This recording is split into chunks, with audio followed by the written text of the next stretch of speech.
The morning sun cast long shadows across Windsor Castle as Prince William stood by the large window in his private study. His hands trembled slightly as he held the letter from the palace doctors. The words seemed to blur together, but their meaning was crystal clear. Kate had been fighting her illness with the grace and strength that had defined her entire life as a royal, but now the battle was nearing its end. William closed his eyes and remembered the day they first met at St. Andrews University. Kate had been walking across the campus quad, her long brown hair catching the Scottish sunlight. She was just Catherine Middleton then, a middle-class girl from Berkshire studying art history. He was the future King of England, but in that moment, he was simply a young man captivated by a beautiful woman's smile. Their love story had unfolded like a fairy tale, but it was built on something much stronger than fantasy.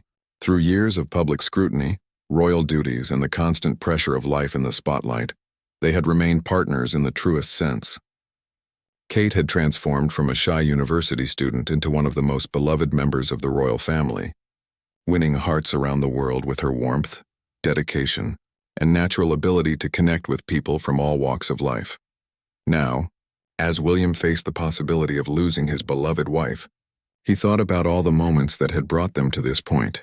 Their wedding day at Westminster Abbey, watched by billions around the globe. The birth of their 3 children, George, Charlotte, and Louis, each arrival bringing joy not just to their family but to the entire Commonwealth. Kate's tireless work with charities, her passion for early childhood development, and her ability to make every person she met feel valued and heard. The door to his study opened quietly, and Kate entered with that same gentle smile that had first captured his heart 25 years ago. Despite the treatments, despite the fatigue that now marked her days, she still carried herself with the poise and dignity that had made her a natural royal. Her hair was covered by a silk scarf, but her eyes still sparkled with the same intelligence and warmth that had drawn him to her all those years ago. "The children are asking when we can go to Sandringham," she said softly, settling into the chair across from his desk. They had always planned to spend their final years there, in the Norfolk estate where they had found their greatest peace away from the public eye. It was where they had taught their children to ride horses, where they had hosted quiet family dinners, and where they had dreamed of growing old together. William set the letter aside and moved to sit beside her.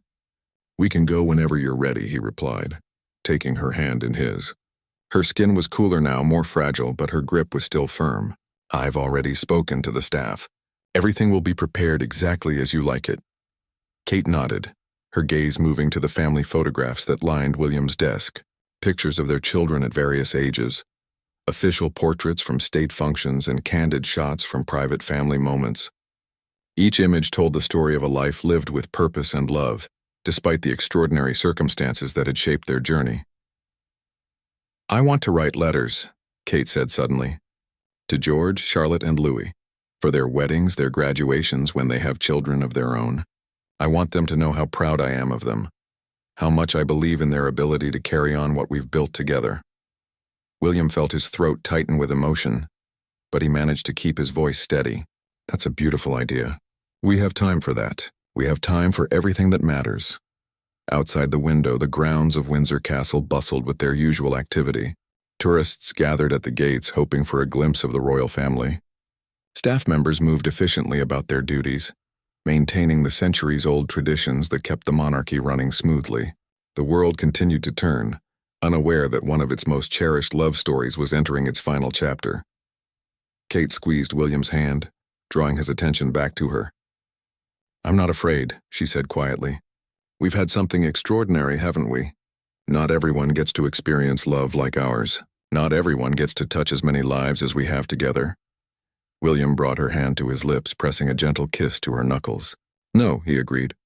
"Not everyone does. But I'm not ready to say goodbye." "I know," Kate whispered. "Neither am I. But we'll make these last months count. We'll show the world what real love looks like, even in the face of goodbye, especially then." As the afternoon light began to fade, William and Kate sat together in comfortable silence, each lost in their own thoughts about the journey that had brought them to this moment. They had weathered scandals, family disputes, public criticism, and personal challenges that would have broken many couples. But their love had only grown deeper, their partnership stronger. and their commitment to each other and their roles as leaders more unwavering. Tomorrow, they would begin the delicate process of preparing the country and the Commonwealth for what was to come. There would be difficult conversations with their children, careful coordination with palace officials, and the challenge of maintaining their public duties while navigating this most private of struggles. But tonight, they were simply William and Kate, husband and wife, holding on to each other as they prepared to face the greatest challenge of their lives together. The journey to Sandringham felt different this time. Kate watched the English countryside roll past the car window, taking in every detail as if seeing it for the first time. The rolling hills, the ancient oak trees, the small villages with their stone cottages and flower gardens. Everything seemed more vivid, more precious. William held her hand throughout the drive, occasionally pointing out landmarks they had passed countless times before, both of them aware that familiar routines now carried the weight of finality.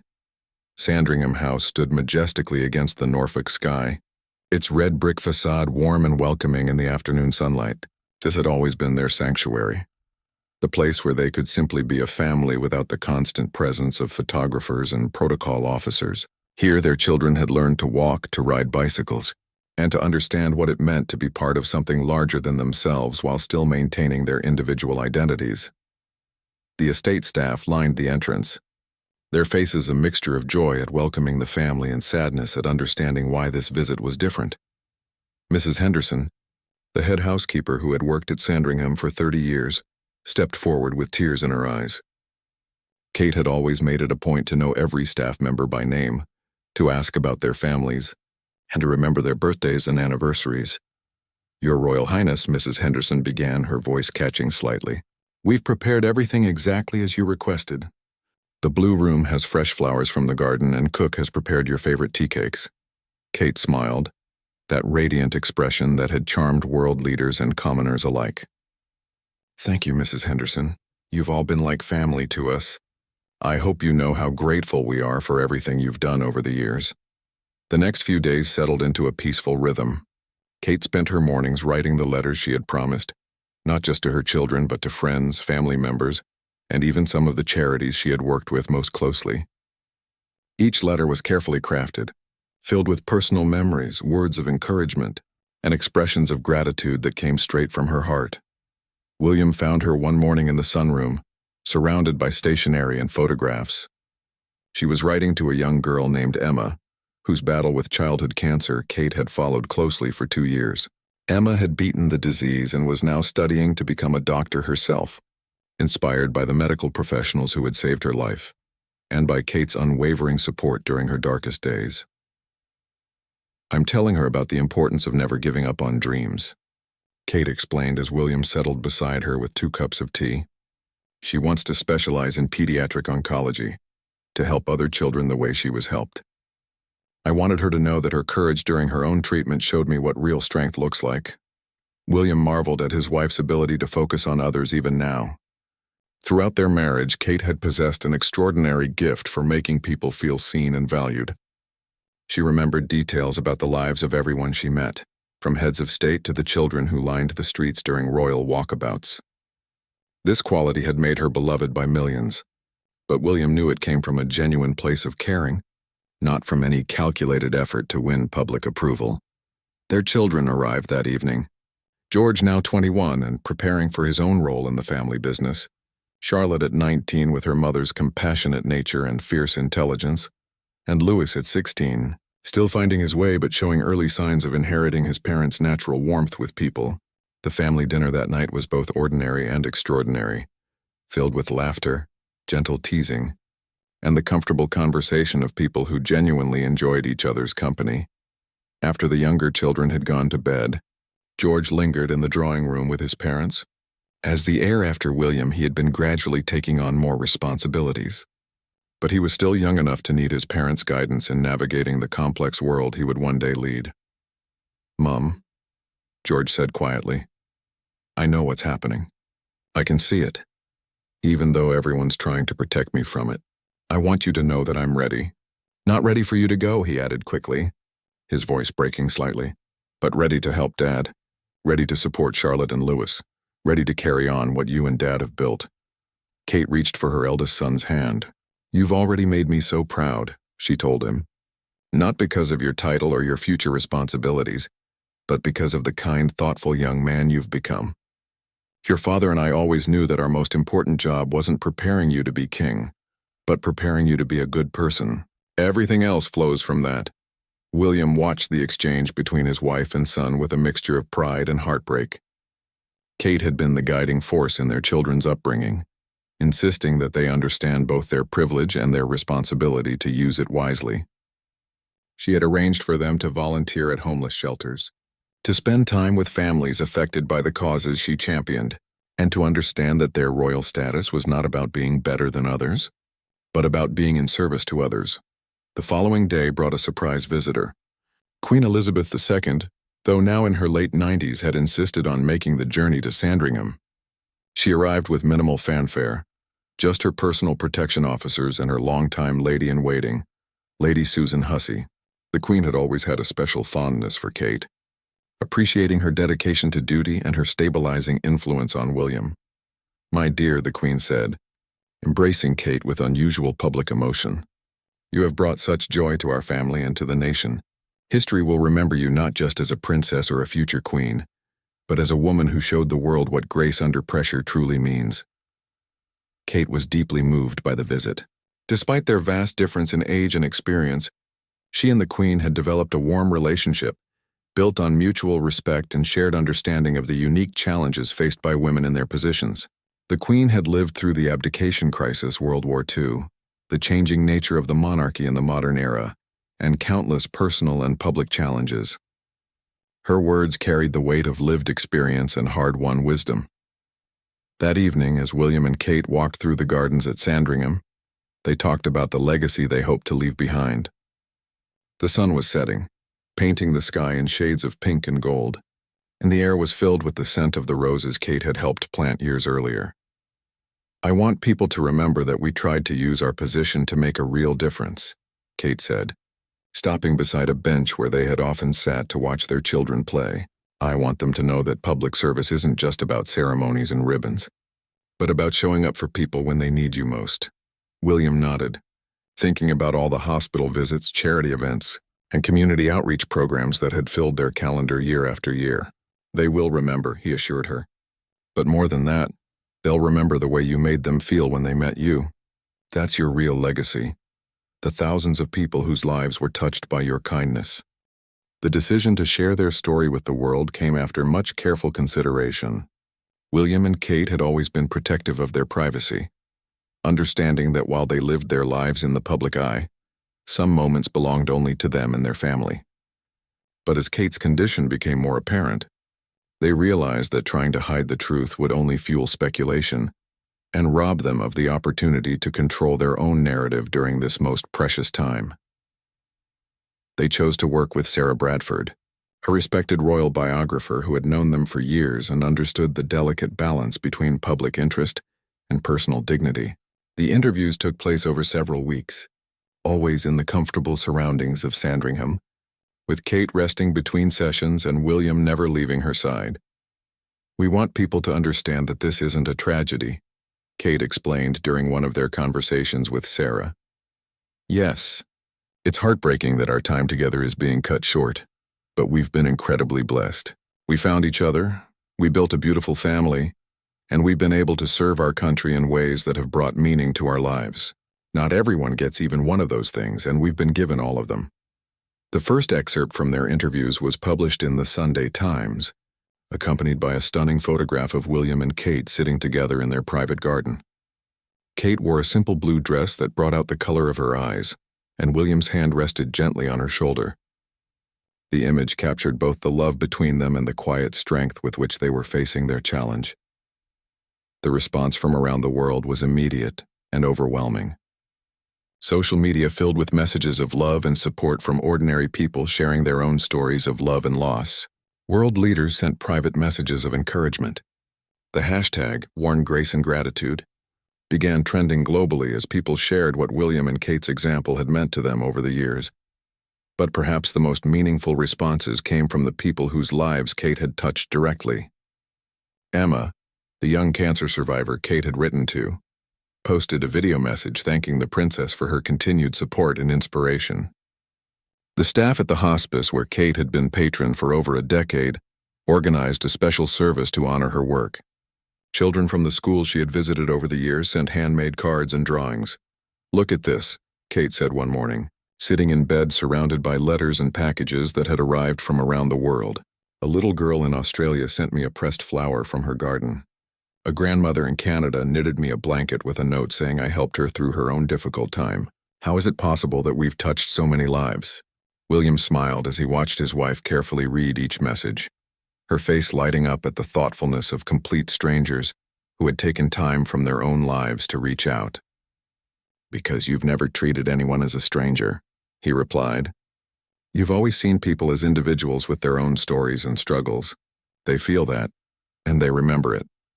The palace announced that Kate would continue with her public duties for as long as she felt able, but that her schedule would be adjusted to allow for more rest and family time.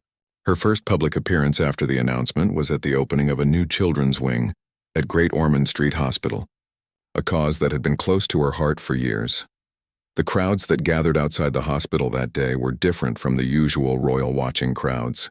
People stood in respectful silence, many with tears in their eyes, holding signs that read, "Thank you, Catherine, and love conquers all." When Kate emerged from her car, moving more slowly than in the past but still radiant, the silence was broken by spontaneous applause that seemed to come from the heart rather than from any sense of protocol. Inside the hospital, Kate spent time with young patients and their families, listening to their stories and offering words of encouragement.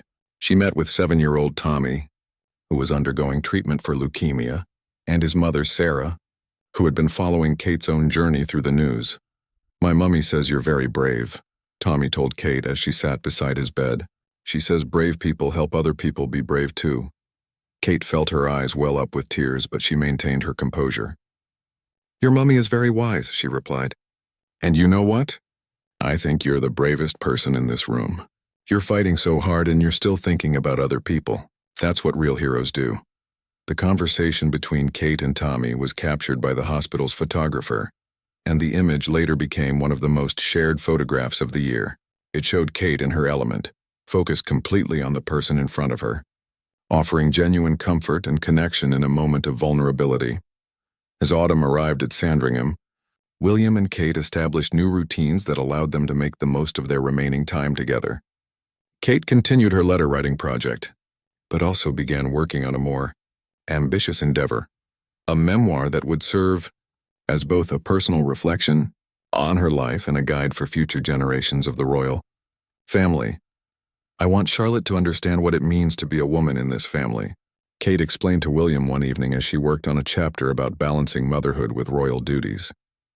"I want her to know that she can be strong and compassionate, that she can speak her mind while still respecting tradition, that she can use her position to advocate for causes she believes in." William often found Kate in their private library, surrounded by photo albums and journals.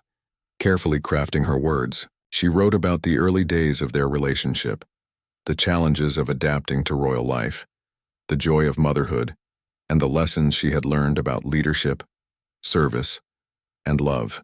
Each page was filled with wisdom earned through experience and insights that could only come from someone who had lived an extraordinary life with grace and purpose. The memoir project became a family affair, with George, Charlotte, and Louis contributing their own memories and perspectives. Charlotte wrote about watching her mother prepare for important speeches, noting how Kate would practice in front of the mirror, not just to get the words right, but to ensure that her facial expressions conveyed the right emotions.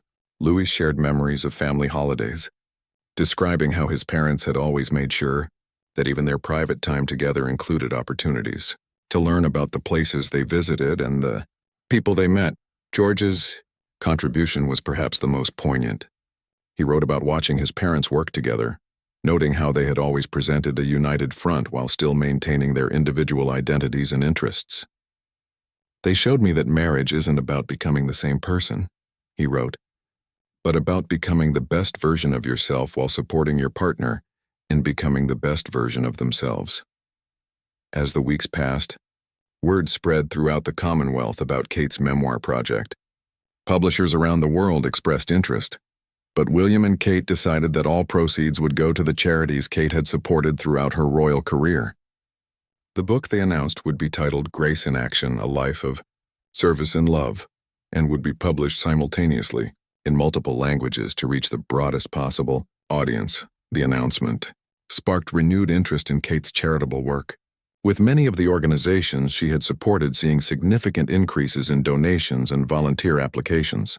The Kate Middleton Foundation for Early Childhood Development, which she had established 5 years earlier, reported that they had received enough funding to expand their programs to reach children in underserved communities across the United Kingdom.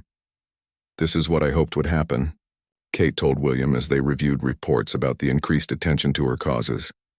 "If our story can inspire people to get more involved in helping others, then everything we're going through will have served a purpose beyond our own family."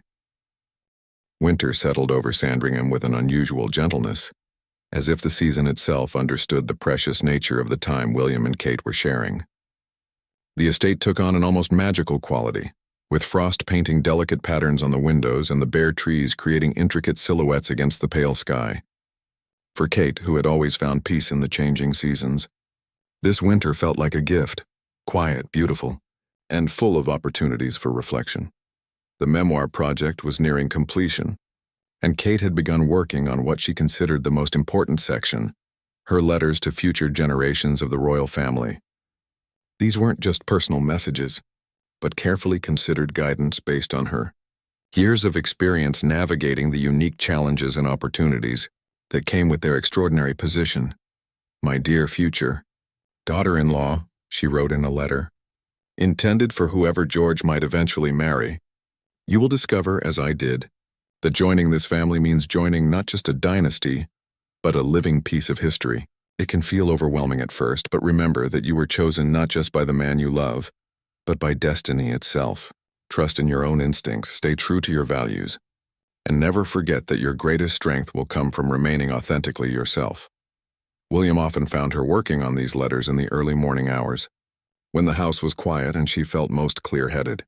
He would bring her tea and sit nearby, sometimes reading his own correspondence, but more often simply enjoying the comfortable silence of being near the woman he loved. These mornings had become precious to both of them, stolen moments of normalcy in a situation that was anything but normal. The children had settled into the rhythm of spending more time at Sandringham, with their tutors and university professors accommodating their need to be close to their mother during this crucial time. Charlotte, in particular, had become Kate's constant companion, helping with correspondence and learning the intricacies of the charitable organizations her mother had supported for so many years. "I want to make sure everything continues exactly as Mum would want it," Charlotte explained to William one evening as they walked through the estate grounds. "She's built something really special with her foundation work, and I don't want any of it to be lost or forgotten." William was struck by his daughter's maturity and sense of responsibility. At 19, Charlotte had already shown remarkable insight into the complexities of royal duty, but she was also developing her own interests and passions. She had recently declared her intention to study international development at university, with a focus on women's rights and education in developing countries. "Your mother would be so proud of the young woman you're becoming," William told her. "She always said that the most important thing we could do as parents was to raise children who would make the world a better place, regardless of their titles or positions." As word of Kate's memoir spread beyond royal circles, requests began pouring in from around the world. Television producers wanted to create documentaries about her life and work. Publishers were interested in translating the book into dozens of languages. Museums asked about displaying some of her personal items and correspondence to help tell the story of her impact on the modern monarchy. But the most meaningful request came from an unexpected source. The United Nations Educational, Scientific, and Cultural Organization asked if Kate would consider allowing her memoir to be included in their Memory of the World program, which preserves documentary heritage of global significance. The request recognized Kate's memoir not just as a personal story, but as an important historical document that captured a pivotal moment in the evolution of the British monarchy. "They're saying that your words will be preserved for future historians," William explained as he showed Kate the formal request from UNESCO. "Centuries from now, People will be able to read your thoughts and experiences to understand what it meant to be a royal woman in the early 21st century. Kate was deeply moved by the recognition, but also somewhat overwhelmed by the idea that her private thoughts would become part of the historical record. "I never imagined when I was writing these letters that they would be considered historically significant," she said. "I was just trying to share what I've learned with the people who will come after us." The UNESCO recognition led to other honors and acknowledgements. The Commonwealth heads of government announced that they would establish the Catherine, Princess of Wales Award for Outstanding Service to recognize individuals who exemplified Kate's commitment to charitable work and community service. Several universities indicated their intention to establish scholarships in her name, focusing on early childhood development and mental health advocacy. Perhaps most touching was the decision by the Royal Horticultural Society to name a new variety of rose after Kate. The Catherine rose, as it would be known, was described as elegant and resilient. With delicate pink petals and an exceptionally long blooming period, the symbolism was not lost on anyone. A flower that would continue to bring beauty to the world long after its namesake was gone. "I've always loved gardens," Kate mused as she looked at photographs of the new rose variety. "There's something hopeful about planting something that will outlast you, that will continue to grow and bring joy to others. I suppose that's what we're all trying to do in our own ways, plant seeds that will bloom long after we're gone." The winter months also brought an unexpected surge of public interest in Kate's charitable causes. The early childhood development programs she had championed saw unprecedented levels of support, with volunteers signing up faster than organizations could process their applications. Mental health awareness campaigns that Kate had endorsed experienced similar growth, with young people particularly inspired by her honest discussions about the importance of emotional well-being. Dr. Sarah Mitchell, who had worked with Kate on several mental health initiatives, observed that Kate's example had given people permission to be vulnerable while still being strong. "She's shown that you can acknowledge your struggles and fears without being defined by them," Dr. Mitchell explained to a conference of mental health professionals. That's an incredibly powerful message, especially for young people who are dealing with their own challenges. The ripple effects of Kate's openness extended far beyond the United Kingdom. Support groups for families facing serious illness reported increased membership, with many new participants citing Kate and William's example as inspiration for their own journeys. Online communities formed around the hashtag #GraceInAction, where people shared stories of how they were trying to live with the same combination of courage and compassion that Kate had demonstrated throughout her public life. "Look at what's happening," Kate said to William one evening as they reviewed news reports about the various initiatives that had emerged in response to their story. "People aren't just feeling sorry for us, they're being inspired to take action in their own lives. They're volunteering more, donating more, reaching out to help their neighbors and communities. That's exactly what I hoped would happen." William marveled at his wife's ability to find meaning and purpose even in their most difficult moments. "You've always had this gift," he told her. "You see possibilities where other people see problems. You find ways to turn even the hardest experiences into opportunities to help others." As spring began to arrive at Sandringham, bringing with it the promise of renewal and growth, William and Kate knew that they were entering what might be their final season together. But rather than being a time of sadness, it felt like a culmination, the flowering of everything they had built together over their years of marriage, parenthood, and service to their country and the Commonwealth. The arrival of spring at Sandringham brought with it a bittersweet beauty that seemed to mirror the emotional landscape of William and Kate's final months together. The gardens that Kate had lovingly tended over the years burst into bloom, creating a spectacular display of daffodils, tulips, and cherry blossoms that attracted visitors from across the Norfolk countryside. Kate spent her mornings sitting in the garden whenever the weather permitted, working on the final chapters of her memoir while surrounded by the flowers she had planted with such care and hope. The completion of Grace in Action had become more than just a writing project. It had evolved into a comprehensive guide for living a meaningful life in the public eye. Kate had expanded the original concept to include chapters on finding purpose in service, maintaining authenticity under scrutiny, and building lasting relationships across cultural and social boundaries. Each section was filled with specific examples from her own experiences, offering practical wisdom that could apply to anyone seeking to make a positive impact in their community. I want this book to be useful to more than just future royals. Kate explained to William as she put the finishing touches on a chapter about balancing personal beliefs with public responsibility. If someone reads this and learns something that helps them be a better parent, or a more effective volunteer, or just a kinder person in their daily interactions, then I'll consider it a success. The memoir's publication date was set for early summer, with simultaneous releases planned in over 20 countries. Publishers reported unprecedented advance orders, but more importantly for Kate, charitable organizations around the world were preparing companion campaigns to coincide with the book's release. The Kate Middleton Foundation had coordinated with similar organizations globally to launch what they called the Grace in Action Challenge, encouraging people to commit to one act of service or kindness each day for a year. During these final months, Kate also made the decision to increase her public appearances, wanting to use whatever time and energy she had left to maximize her impact. Her appearances had a different quality now, more intimate, more focused on meaningful connections rather than ceremonial duties. Each event was carefully planned to allow for genuine interaction with the people she met, and Kate approached these occasions with an intensity and presence that left lasting impressions on everyone involved. At a visit to a children's hospice in Cambridge, Kate spent an entire afternoon with a young boy named Oliver, who was facing his own terminal diagnosis. Oliver, who was 8 years old and battling a rare genetic condition, had specifically asked to meet the princess after hearing about her own situation on the news. Their conversation, witnessed by Oliver's parents and the hospice staff, became one of the most moving moments in Kate's long career of public service. "Are you scared?" Oliver asked Kate with the direct honesty that only children possess. They were sitting in the hospice garden, sharing a plate of biscuits that Oliver's mother had made especially for the visit. Kate considered the question carefully before answering. "Sometimes I am," she admitted.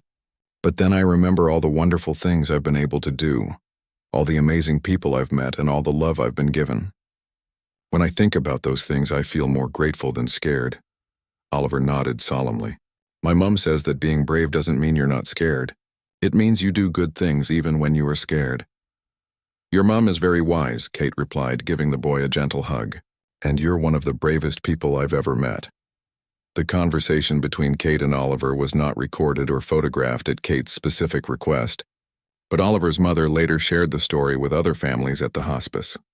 Word spread through the network of families dealing with childhood illness, and soon Kate began receiving letters from parents around the world, thanking her for showing their children that it was possible to face uncertainty with grace and courage.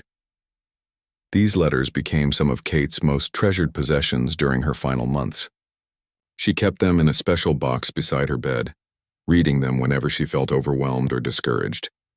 The words of gratitude from parents, the drawings from children, and the stories of how her example had helped other families cope with their own challenges provided Kate with a deep sense of purpose and fulfillment. As summer approached, William and Kate made the decision to hold one final large-scale public event, a garden party at Sandringham that would bring together representatives from all the charitable organizations Kate had supported throughout her royal career. The event, dubbed a celebration of service, was designed not as a farewell, but as a showcase of the ongoing work that Kate had helped to advance over the years. The planning for the garden party became a family project, with George, Charlotte, and Louis each taking responsibility for different aspects of the event. George worked with the palace staff to coordinate security and logistics. Charlotte managed the guest list and communications with the various charities. Louis, despite being the youngest, took charge of the entertainment, arranging for musicians and performers who had been involved in Kate's charitable events over the years. "I want people to leave feeling inspired and energized," Kate told her family as they reviewed the plans one evening. "This shouldn't be a sad occasion. It should be a celebration of everything we've accomplished together and a launching pad for even greater things in the future." The garden party took place on a perfect June day, with over 500 guests gathering on the Sandringham grounds. Representatives came from mental health organizations, early childhood development programs, hospices, schools, and community centers that Kate had supported over the years. Many brought with them the people whose lives had been directly touched by Kate's involvement. children who had benefited from educational programs, families who had received support during difficult times, and community leaders who had been inspired by Kate's example to expand their own efforts. Kate moved through the crowd with an energy that belied her physical condition, stopping to speak with each group of guests, listening to updates about their work, and offering encouragement for their future plans. She wore a flowing blue dress that had become one of her signature styles, and her hair was adorned with small white flowers from the Sandringham garden. Despite the weight she had lost and the physical toll of her illness, she radiated a kind of luminous beauty that seemed to come from within. The highlight of the afternoon was Kate's speech, delivered from a small platform that had been erected near her favorite rose garden. She spoke without notes, her words flowing naturally as she reflected on the journey that had brought them all together. "When I first joined this family," Kate began, her voice carrying clearly across the gathering, "I had no idea what an extraordinary privilege it would be to work alongside so many dedicated and compassionate people. Each of you has taught me something about the power of service, about the importance of showing up for others, and about the ways that small acts of kindness can create ripples of positive change that extend far beyond what we can imagine." She went on to speak about the specific organizations represented at the gathering, sharing personal memories and highlighting the achievements that had resulted from their collective efforts. She talked about children who had overcome educational challenges, families who had found support during their darkest hours, and communities that had been strengthened through programs that began as simple ideas, but grew into powerful forces for change. "The work you do matters more than you know," Kate continued, her eyes moving across the faces in the crowd. "Every child you teach, every family you support, every person you help, they go on to touch other lives, and those people touch more lives, and on it goes. You're not just changing individual circumstances, you're changing the world one person at a time." The speech concluded with Kate announcing the establishment of the Grace in Action Foundation, a new organization that would continue to coordinate and support the various charitable initiatives she had championed. The foundation would be funded through proceeds from her memoir and would be governed by a board that included representatives from each of the major organizations she had worked with over the years. "This foundation will ensure that the work we've started together continues long into the future," Kate explained. "It will be a way for all of us to stay connected, to share resources and ideas, and to remember that we're part of something larger than any individual organization or effort." As the afternoon wound down, guests lingered on the Sandringham grounds, reluctant to leave what many sensed might be their final opportunity to spend time with Kate in this kind of setting. Small groups formed around different areas of the garden, with Kate moving from one to another, engaging in the deep, meaningful conversations that had always been her specialty. Dr. James Morrison, who had worked with Kate on mental health initiatives for over a decade, later described the garden party as transformative. He noted that Kate had managed to create an atmosphere where people felt both celebrated for their past work and motivated for future challenges. She had this remarkable ability to make everyone feel that they were part of something special, Dr. Morrison observed. People left that day not just inspired but equipped with new connections and ideas that would enhance their work for years to come. The event also marked the public debut of the Catherine Rose, which had been planted throughout the Sandringham Gardens in the months leading up to the party. The roses were in full bloom, their delicate pink petals creating a stunning backdrop for the gathering. Kate had worked with the head gardener to ensure that each variety of rose in the garden had a special meaning, creating what she called a living library of love and memory. As the last guest departed, William and Kate walked through the gardens together, appreciating the quiet beauty of the late evening light. The success of the day had energized Kate, but William could see the exhaustion in her eyes. These public appearances, while meaningful, were taking an increasing toll on her limited energy reserves. "That was perfect," Kate said, settling onto their favorite garden bench. "I felt like we were able to give everyone something to take with them, not just memories, but actual tools and connections they can use to make their work more effective." William sat beside her, taking her hand in his. "You gave them much more than that," he said quietly. "You gave them an example of how to live with purpose and grace, even when facing the most difficult circumstances. That's something they'll carry with them forever." The weeks following the garden party brought a flood of follow-up activity. Organizations that had met for the first time at Sandringham began collaborating on new initiatives. The Grace in Action Foundation received its first major donation from an anonymous benefactor who had been inspired by Kate's speech. Young people around the world began sharing their own Grace in Action stories on social media, creating a global movement of service and kindness that extended far beyond the original charitable organizations Kate had supported. But perhaps the most meaningful response came in the form of a letter from Oliver, the young boy Kate had met at the children's hospice months earlier. Oliver's condition had worsened, but his letter was filled with excitement about a project he had started at his school, a kindness club where children committed to doing one nice thing for someone else every day. "Dear Princess Kate," Oliver had written in his careful 8-year-old handwriting, "I started a club like you talked about. We call it the Brave Hearts Club because you taught me that being brave means helping other people, even when you're scared. My teacher says other schools want to start clubs too. I hope that makes you happy." The letter arrived on a particularly difficult day for Kate, when the physical challenges of her illness had left her feeling discouraged and questioning whether her efforts were making any real difference. Oliver's words provided exactly the reminder she needed, that even the smallest seeds of kindness could grow into something beautiful and lasting. Tito. Final chapter of William and Kate's love story unfolded during the golden days of late summer at Sandringham, when the estate seemed to glow with a warmth that matched the deep contentment that had settled over their family. Kate's memoir had been published to worldwide acclaim, not just as a celebrity autobiography, but as a profound meditation on life, love, and the responsibility that comes with privilege. The book had already raised millions for charitable causes and had inspired countless readers to examine their own opportunities for service and kindness. During these last precious weeks, Kate focused her remaining energy on what she considered her most important legacy, ensuring that her children were prepared not just for the public roles they would inherit, but for the private challenges of living meaningful lives under extraordinary circumstances. She spent hours with each of them individually, sharing wisdom that could only come from years of experience navigating the complex intersection of personal desires and public duty. With George, she discussed the weight of future kingship, helping him understand that true leadership came not from commanding others, but from inspiring them through example. "Your great-grandmother showed us that a monarch's greatest power lies in consistency and compassion," Kate told him during one of their evening walks. "People don't need their leaders to be perfect.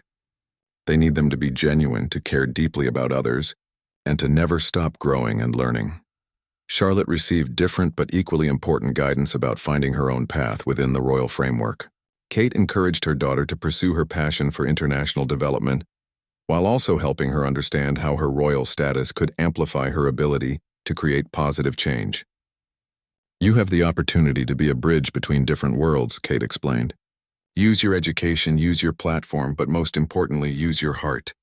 The world needs more people who genuinely care about making things better for others." With Louis, still the youngest and most naturally rebellious of her children, Kate focused on helping him understand that his royal identity didn't have to limit his individual expression. "Your father and I fell in love because we were ourselves with each other," she told him. "Don't ever think you have to pretend to be someone you're not. The monarchy is strongest when it reflects the genuine diversity of the people it serves." The completion of her letters to future generations had become Kate's final great project. She had written to her unborn grandchildren, to the spouses her children would eventually choose, and even to the distant descendants who would inherit the roles she and William had shaped. Each letter was carefully crafted to offer guidance while respecting the reality that future generations would face challenges she couldn't imagine. "My dear future granddaughter," she wrote in one particularly poignant letter, "I hope that by the time you read this, the world will be a place where young women face fewer barriers and more opportunities than I did. But I also hope that you will remember that every generation has to fight for progress in their own way.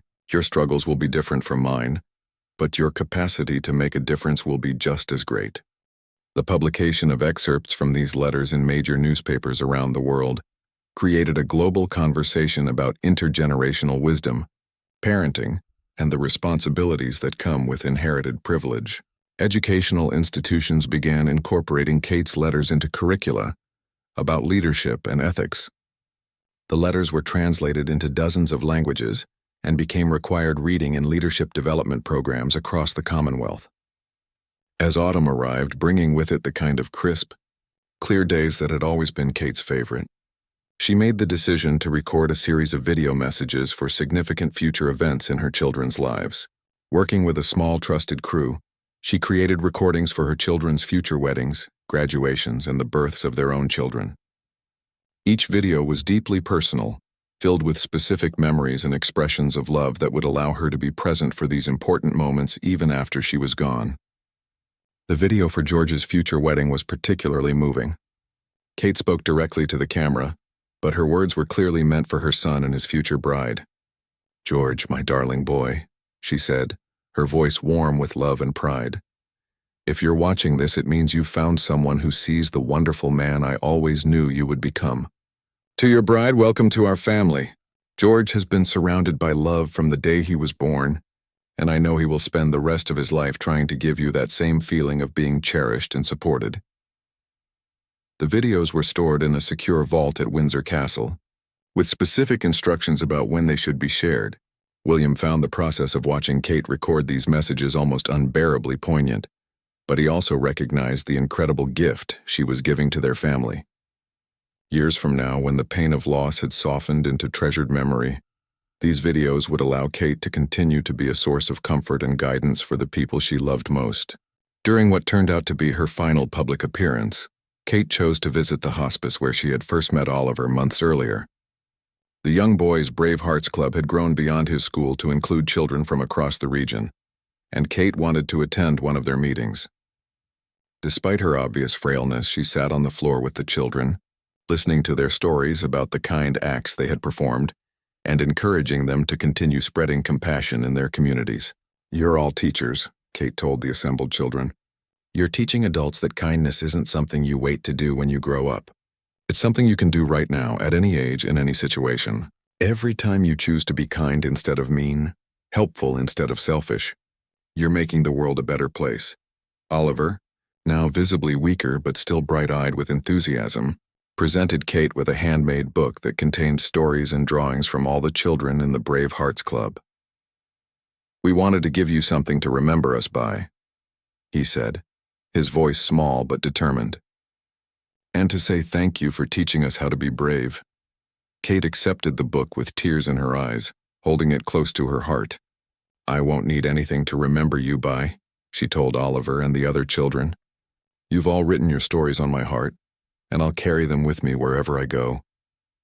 The final weeks at Sandringham passed in a haze of quiet moments and profound conversations. Kate spent her days surrounded by the people she loved most, sharing memories, offering comfort, and accepting the peace that came with knowing she had lived a life of purpose and meaning. The gardens she had tended bloomed magnificently that autumn, as if nature itself was offering a tribute to her legacy of nurturing and growth. On a peaceful October morning, with William holding her hand and her children gathered around her bed, Kate died as she had lived and with grace, surrounded by love, and secure in the knowledge that her life had made a difference. Her final words, whispered to William as the sun rose over the estate they had called home, were simple and profound. "Thank you for the most beautiful love story imaginable." The world mourned Kate's passing, but more importantly, it celebrated the extraordinary life she had lived and the lasting impact she had made. The Grace in Action Foundation continued her charitable work. Oliver's Brave Hearts Club inspired similar organizations around the globe, and her memoir became one of the most beloved and influential books of the 21st century. But perhaps her greatest legacy lived on in the millions of people who had been touched by her example of how to live with purpose, compassion, and unwavering grace, even in the face of life's greatest challenges. Years later, when historians looked back on Kate's life, they would note that she had fundamentally changed what it meant to be a member of the royal family in the modern era. She had shown that true nobility came not from birth or title, but from the daily choice to use one's privileges and platform in service of others. Her story became a testament to the power of love, the importance of service, and the possibility of finding meaning and purpose even in life's most difficult moments.